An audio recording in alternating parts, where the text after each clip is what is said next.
Interest rates and the Federal Reserve, it has been recently reported that you might be in consideration for the job as the next Fed chair. When you've been asked about the likelihood recently, you said that it's up to the president. Is it a job that you would want?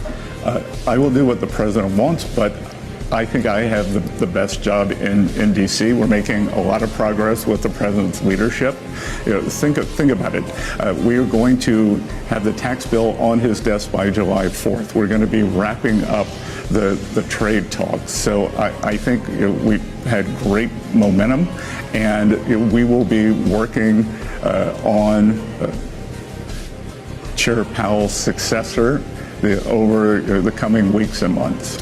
You had mentioned that an announcement could be as early as October or November, and Powell's term ends in May of 2026.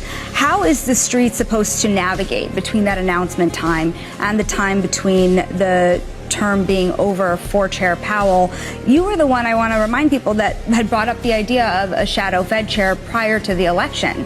Is a new appointee supposed to be considered that shadow Fed chair? Well, not necessarily. We'll see. There's a seat opening up, a 14-year seat opening up in January.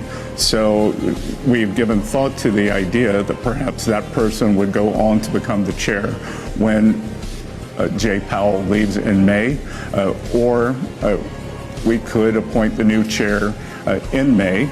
Unfortunately, that's just a 2-year seat. So ultimately, do you think that there could be some confusion? Well, I don't see why there would be confusion, because, obviously there are people who are currently at the Fed who are under consideration. So why would there be confusion if that you add another candidate in January? So what about Fed policy as it stands today? The president has voiced his preference for lower interest rates. There have been investors, but also most recently the Bank of International Settlements, warning about any inflation risks tied to the tariff policy. Realistically, how much can the Fed lower rates this year? And what is the level and rate of unemployment that would suggest a faster pace of rate cuts? Economically, what has to slow? Well, look, I said during my confirmation, I won't talk about the mistakes the Fed's going to make. I'll only talk about the ones they have made. They made a gigantic mistake in 2022.